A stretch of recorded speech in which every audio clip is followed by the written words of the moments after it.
Great Wednesday here. Calm before the storm here.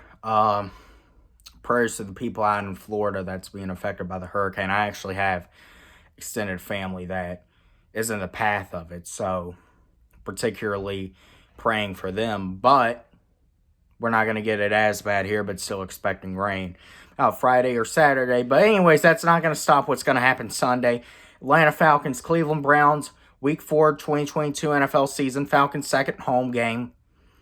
Falcons and Browns both coming off wins. Falcons coming off their first win of the season against the Seattle Seahawks up in Seattle. And the Cleveland Browns coming off a Thursday night football win against the Pittsburgh Steelers. So, two teams that have won. I don't think Myles Garrett will be playing in this game because of a car accident that he was in earlier this week.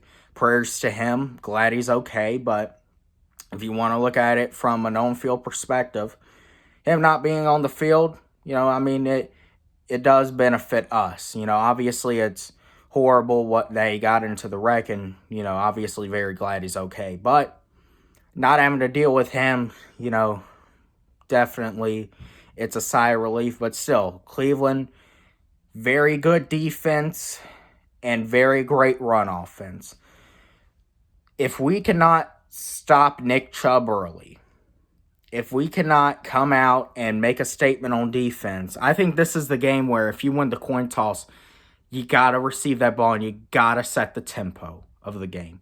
You have to control the time of possession. You got to play the hard ball like Cleveland is going to come out and play. If we let Nick Chubb and Kareem Hunt get in a rhythm on us early, the game's probably going to be lost. Now, the Falcons' defense, they came out very sloppy last week against Seattle. And, it just looked like Seattle was going to have a field day with us. But in the second half, they really cleaned it up, only allowing 3 points. Run defense got much better. Pass defense got better. And the defense is ultimately what held it on for us in the end. So, hopefully they can carry some momentum from last week into this week. And, we're going to need it. We have to stop Nick Chubb, have to stop Kareem Hunt. If we can do that, we have a much better chance of winning. As far as offense goes, you keep doing what you're doing, but you also eliminate the stupid mistakes. Eliminate the fumbles by Marcus Mariota.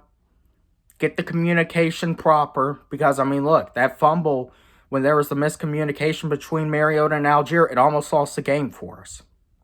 So, you got to get that right. You got to get CP involved. You have to give him the rock. You have to give him his load. He has shown at this point in time, he is a top 10 running back in the NFL. He has grown into the running back position in a great fashion, and you need to keep on giving him the ball, but you have to get Tyler Algier involved. There was that miscommunication, but still, you have to get him involved. You got to work with the ball security on him. Drake London, if the season ended today, which we still got 14 weeks left to go, thank God. But if the season ended today, Drake London would probably be the Offensive Rookie of the Year. He's had a great season. He's definitely exceeded my expectations I had for him through the first 3 games. You got to build on what you did with Kyle Pitts in the first half this week. You have to get him involved, and it has to be the whole game.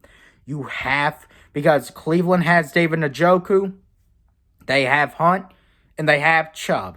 Those are going to be their 3 big guys that they're going to rely on to keep those drives going and to control the time of possession. What we need to do, we need to have Pitts involved, Patterson involved, London involved. If all 3 of those men can get going, it's going to be much more harder for defenses to stop us regardless of what they think of us or not.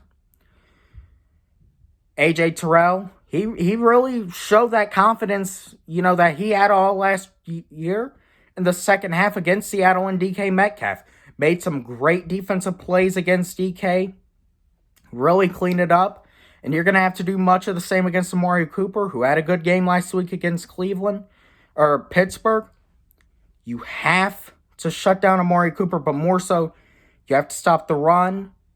And you have to make sure that David Njoku is in check.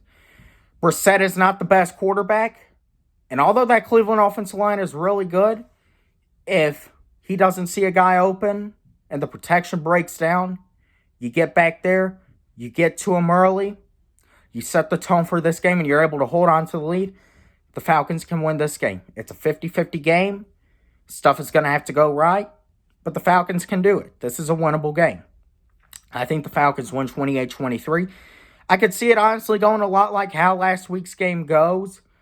I could see, obviously I think we need to shut down Chubb, but I could see it in terms of it's just a back and forth game that the Falcons ultimately come out with.